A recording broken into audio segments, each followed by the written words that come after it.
Radio Orient présente Pluriel. Pluriel animé par Loïc Barrière. L'invité de Pluriel est Daniel Obono, député de Paris, membre de la France Insoumise. Bonsoir. J'aimerais commencer cette émission par le tragique événement de vendredi. Quelle est votre réaction après la décapitation d'un enseignant d'histoire-géographie qui avait été mis en cause sur les réseaux sociaux en raison d'un cours sur la liberté d'expression? Il avait montré des caricatures du prophète Mahomet à ses élèves.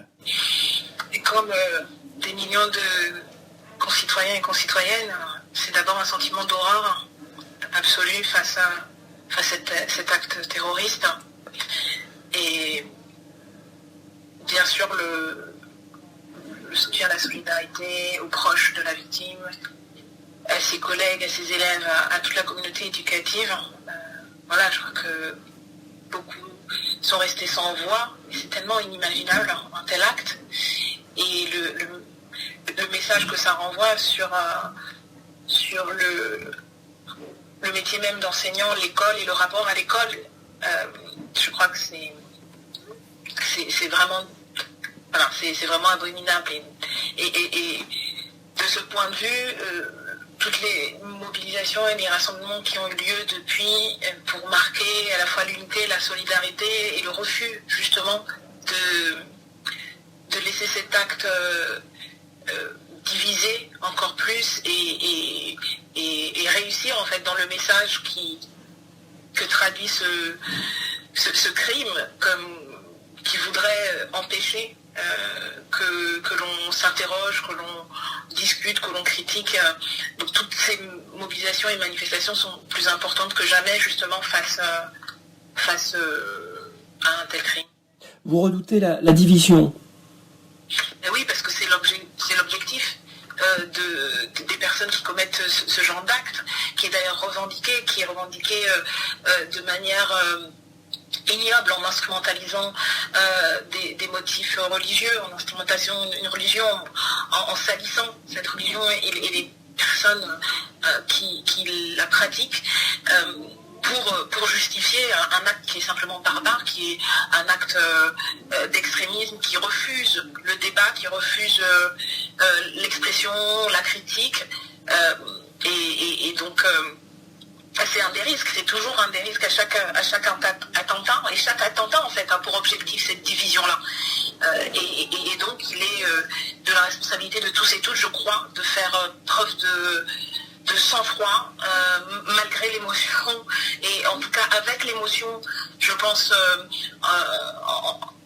qui nous saisit tous, le dégoût, la colère, de faire preuve de responsabilité aussi, et de refuser justement cette intention ce geste de division, et de refuser tous les propos et tous les discours qui emboîtent en fait le pas au geste de l'assassin et qui viserait ou qui vise d'une manière ou d'une autre à pointer du doigt et voilà, et à désigner des personnes sur la base de leur religion, sur la base de leur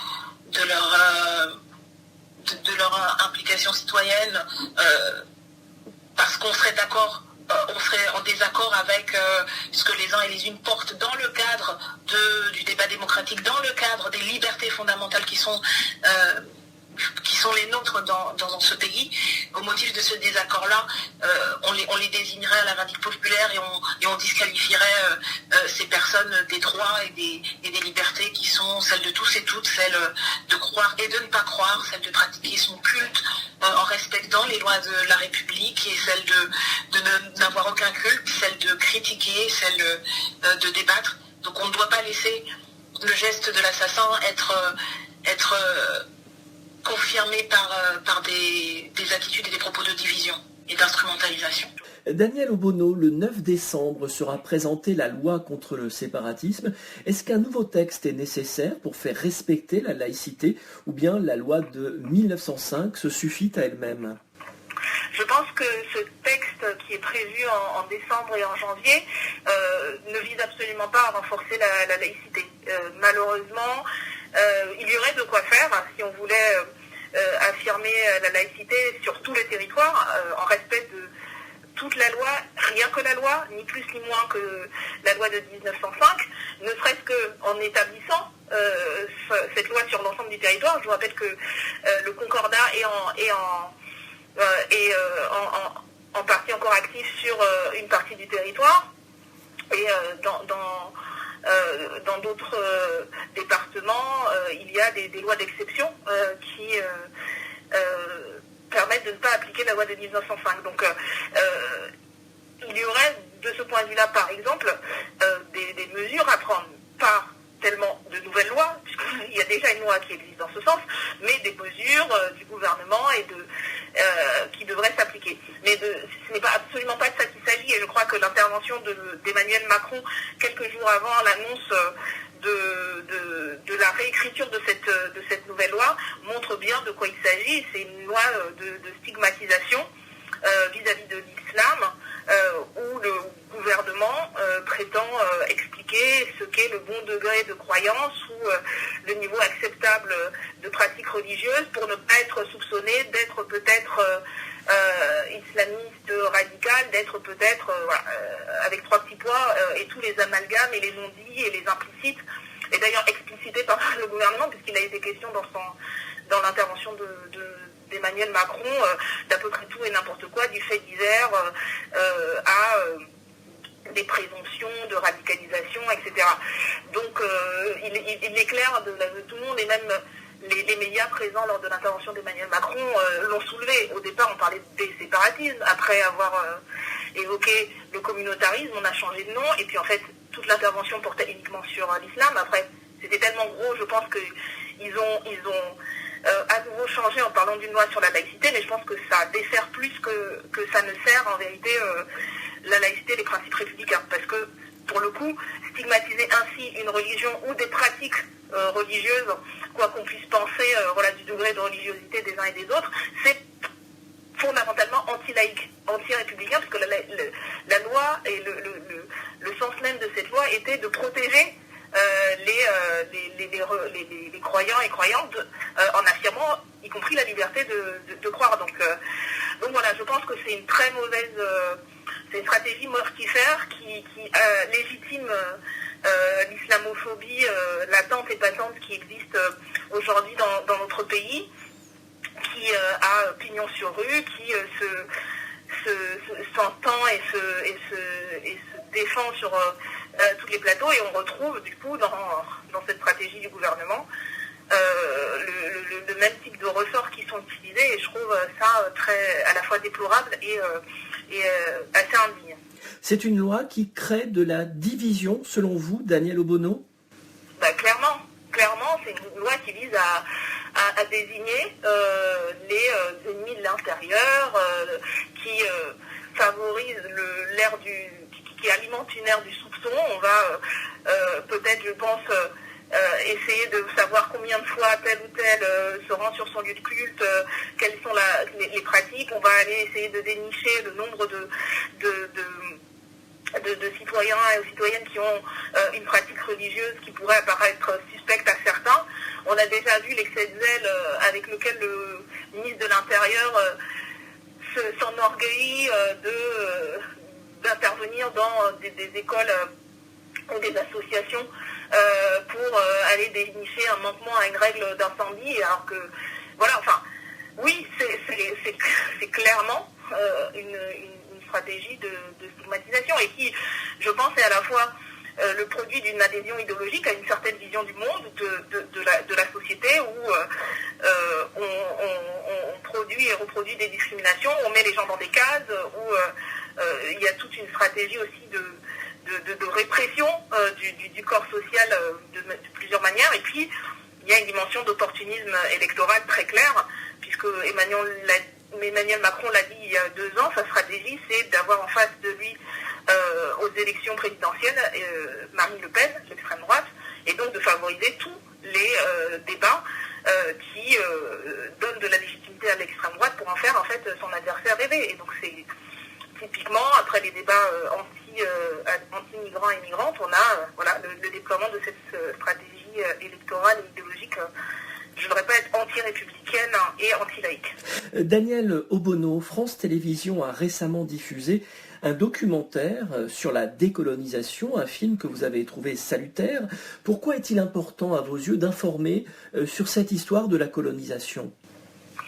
Mais parce que ça fait partie, c'est notre histoire commune, au sens large, l'histoire de ce pays, de la population, des populations qui l'habitent et le construisent depuis des décennies, même des siècles, et que c'est aussi une histoire des peuples qui ont participé pas de bon gré et par la force et par, comme le montre le documentaire, par la coercition, la contrainte, la colonisation, donc des formes extrêmement violentes, mais qui ont construit le système économique, qui ont alimenté la construction d'un empire économique, social, etc. Et donc il faut la connaître, notamment pour comprendre aussi pourquoi aujourd'hui on a dans notre société en France en 2020 l'héritage de ça de plusieurs manières, un héritage historique, démographique, un héritage aussi en termes de structures de domination qui se sont perpétuées, issues même avant la colonisation de l'esclavage, et ça continue à travailler notre société. Donc pour comprendre le présent et construire un avenir en commun, j'allais dire, il est indispensable en fait de connaître cette histoire, de la discuter, de la débattre, de l'assumer, de la regarder en face. Et donc je pense que ce documentaire peut y participer. Et que surtout, il faut donner les moyens aux chercheurs et aux chercheuses, à beaucoup de gens qui travaillent déjà sur ces sujets, notamment des personnes concernées directement par cette histoire, en premier lieu par les personnes concernées, les moyens de faire ce travail d'histoire et de mémoire.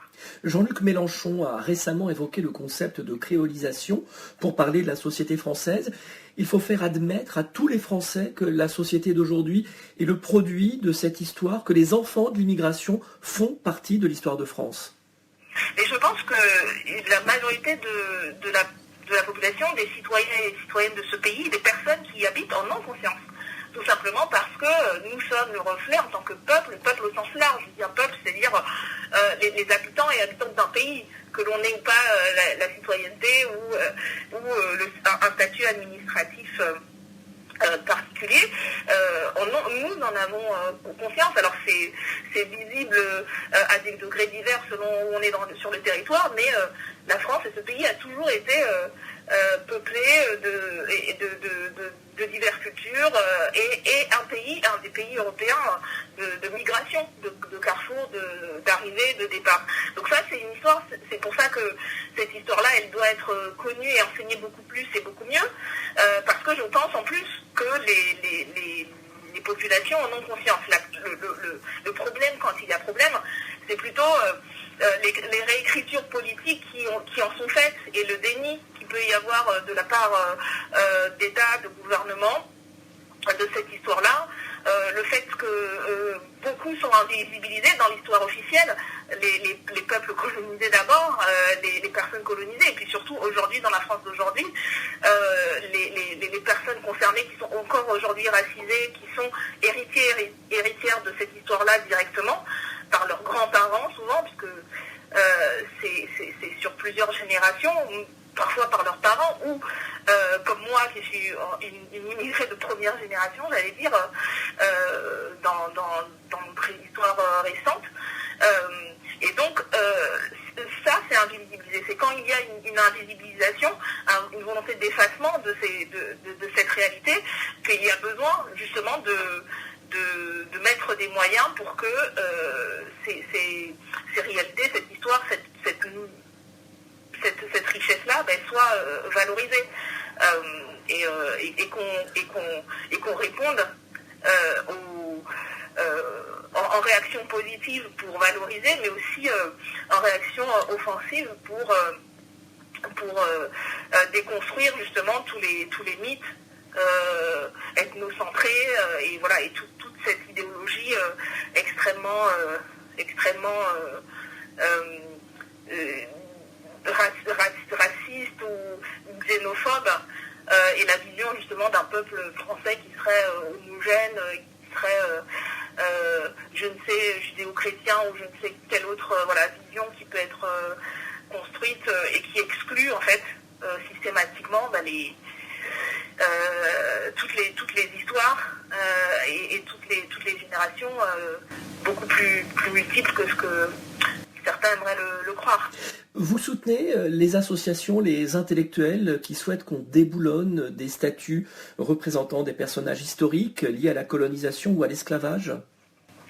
Je crois qu'il faut entendre les ressorts de ces mobilisations. D'abord, ce ne sont pas des intellectuels à l'origine, c'est pas que des intellectuels à l'origine quand même de ces mouvements qui ont eu lieu en Martinique. Je crois la première action avait lieu en Martinique à Pointe-à-Pitre, à Fort-de-France et en Guadeloupe. Et ce sont des jeunes, des jeunes militants de ces territoires qui ont mené ces actions. Et pour moi, en fait, ce que je trouve intéressant, d'abord, rappeler que ce n'est pas si unique, si exceptionnel, que en fait, l'histoire est faite de déboulonnage et de reboulonnage et de changement de nom de rue, etc. Parce qu'en fait, la manière dont on organise l'espace public, les histoires ou les personnages qu'on choisit de célébrer à un moment ne seront pas ceux qu'on voudra célébrer après. Et heureusement. Et heureusement qu'aujourd'hui, il n'y a plus de statue du maréchal Pétain ou de ce genre de personnages. Donc, pour dire que ce n'est pas la première fois, et d'ailleurs la République a déboulonné, au contraire de ce qu'a prétendu Emmanuel Macron, la République n'a fait que ça, j'allais dire. On enlève pour remettre à la place, etc. Donc déjà, réinscrire ça dans un processus tout à fait normal et qui traduit les rapports de force à une certaine époque et qui traduit ce que je disais tout à l'heure, c'est qui a écrit l'histoire. Parce que mettre des noms, mettre des statuts, etc. dans l'espace public, c'est une manière d'écrire l'histoire. Et je crois que ce que disent ces mouvements, c'est qu'il faut écrire à plusieurs voix pour que chacun et chacune puisse se reconnaître dans une histoire. Et que l'environnement, notamment urbain, ne soit pas une violence pour celles et ceux qui sont les héritiers et héritières d'une histoire qui est faite de beaucoup de choses, pas que de violence, de beaucoup d'autres choses aussi, mais aussi de cette oppression coloniale, de l'oppression esclavagiste, et qui voit à travers la célébration de figures esclavagistes, etc., la continuité de cette oppression. Donc c'est un mouvement légitime, et ensuite il faut interroger, et il faut assumer qu'on fasse évoluer notre regard, oui, sur qui on célèbre et pourquoi on célèbre telle personne, qu'on remette des choses en contexte. Il y a des monuments, des figures qui ont toute leur place dans un musée, par exemple, pour justement, non pas effacer, mais remettre en contexte et qu'on puisse expliquer pourquoi, comment, pourquoi à un moment donné on les a célébrés, pourquoi on les célèbre moins, etc. Donc ce n'est pas une question de faire de table rase du passé, mais voilà, savoir, dans l'espace public, on valorise. Voilà, choisir de faire une statue pour un tel, on valorise. Et donc, il est tout à fait légitime de questionner pourquoi est-ce qu'on va valoriser certains et pourquoi on valorise si peu d'autres, et que peut-être on ne devrait pas valoriser des gens qui ont pu défendre des entreprises comme l'entreprise esclavagiste ou l'entreprise coloniale. Pour éviter les divisions, on pourrait ajouter des noms plutôt que d'en effacer certains ? Je pense qu'il faut avoir ce débat-là. Pour moi, c'est pas tellement éviter les divisions, mais pour faire un travail de reconnaissance et de construction commune, vraiment, et d'écriture commune. Je pense qu'il faut questionner la prédominance de certaines figures, voire l'hégémonie de certaines figures dans l'espace public, dans l'espace historique, dans l'écriture historique, et choisir à un moment donné. Je pense que, voilà, comme je vous disais, il y a différentes formes d'espace, il y a des figures qui ont toute leur place dans un musée, et peut-être pas leur place dans l'espace public, parce que le message est autre dans l'espace public. Voilà. Si on est une société qui se dit viscéralement attachée aux valeurs et aux principes de liberté, égalité, fraternité, à la déclaration des droits de l'homme, c'est un H majuscule, et des citoyens, des droits humains, peut-être qu'on ne va pas célébrer des personnages, et à travers ces personnages-là aussi des idées qui sont l'antithèse de cela, à des degrés divers. Peut-être qu'on gardera ça justement pour les musées, les livres d'histoire, les travaux scientifiques, mais peut-être pas dans l'espace public.